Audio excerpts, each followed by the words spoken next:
Assemblée générale des propriétaires de taxis qui a lieu aujourd'hui. 9000 propriétaires de permis invités à se déplacer ou en tout cas à se faire entendre. Vous savez qu'ils sont furieux contre la déréglementation de l'industrie qui est annoncée par le gouvernement cette semaine. Il a même été question de déclencher une grève à compter de demain. Abdallah Homsi est porte-parole de cette industrie. Il est avec nous. Bonjour. Bonjour. Quel est le plan de match exactement pour vous? Mais aujourd'hui, on s'en va sonder les gens, on va leur proposer nos plans d'action. Au fond, le plus important, c'est que lundi, on va commencer une grève à partir de 7 heures. C'est une grève générale sur toute la province. Alors, c'est confirmé. Grève oui, c'est confirmé. à compter de demain. 7 heures. OK. Bon, ça veut dire quoi, ça, pour les gens qui nous regardent? Ça veut dire que que la majorité des voitures de taxi ne seront pas sur la route. C'est ce qu'on invite tout le monde. Il va y avoir certainement de certaines manifestations. Chaque région va gérer la situation à sa façon. Il n'y aura pas de taxi demain matin?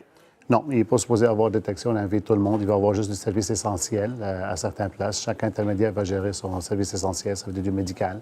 Mais ça, c'est des choses qui vont collaborer sur place parce que vous savez que la situation, c'est la situation provinciale. Alors, il y a des gens du Côte-Nord, il y a des gens du Bas-Saint-Laurent.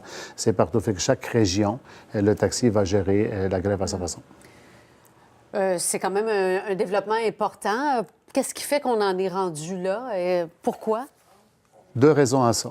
Un dépôt de projet de loi mercredi qu'on constate qui est complètement inhumain, déposé par le ministre des Transports. L'attitude adoptée par le ministère, ça veut dire qu'on a essayé à plusieurs reprises de les rencontrer. Ils nous ont laissé jusqu'à la dernière minute que tout a été déclenché. Alors, ça a pris du temps. Deuxième chose, le message qui a été envoyé à l'industrie de taxi, avec ce projet de loi, il est clair. C'est la fin de l'industrie de taxi dans 2 mois. Alors, on se bat avec l'énergie de désespoir. Parlez-moi un peu de l'état d'esprit de vos collègues. L'esprit est au minimum le plus bas. On a parlé avec des gens. On a des hommes qui pleurent. Des fois, j'en ai rencontré un. Et même, on a conseillé qu'il s'en va voir des interventions pour le suicide. Donc, il y a beaucoup de monde qui consulte. Écoutez, il y a du monde qui ont contracté des dettes de plus que 100 000 $. Il n'y a même pas 3 semaines. Alors, aujourd'hui, M. Bonnardel, il vient de l'annoncer au profit d'une multinationale pour leur dire, écoutez, c'est fini.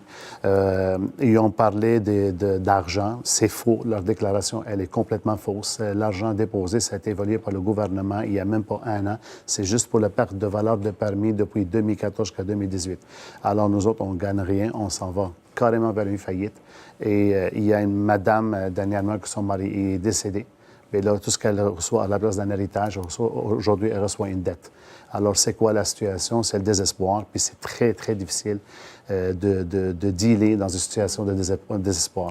Surtout quand pour une industrie qui a 9000 personnes, fait que la situation est vraiment difficile. Donc, pas de taxi sur nos routes demain matin. Premier moyen de pression. Quelles seront les prochaines étapes? C'est ce qu'on va décider aujourd'hui avec tout le monde. C'est pour ça qu'ils sont invités. Mais c'est certainement, on ne va pas mourir comme ça facilement. Ce n'est pas vrai que ce qu'a fait le ministre Bonnardel, qu'on va accepter ça. C'est impossible, comme je vous dis, négocier, dealer avec le désespoir, ce n'est pas facile. Alors, on a 2 mois, puis tout ce qu'on demande aujourd'hui, c'est le retrait total de ce projet de loi inhumain. Il faut que ça soit retiré parce que la base, elle est complètement brûlée. Le terrain est brûlé, puis on ne peut plus construire là-dessus. Alors, il faut absolument retirer ça. Puis une fois le retrait, puis là, on va voir qu'est-ce qu'on peut faire après, comment on peut diminuer. Alors, Assemblée générale extraordinaire cet après-midi à 14 h. On va suivre ça. Merci beaucoup, Abdallah Homsi, porte-parole de l'industrie du taxi, de passer nous en parler. Merci.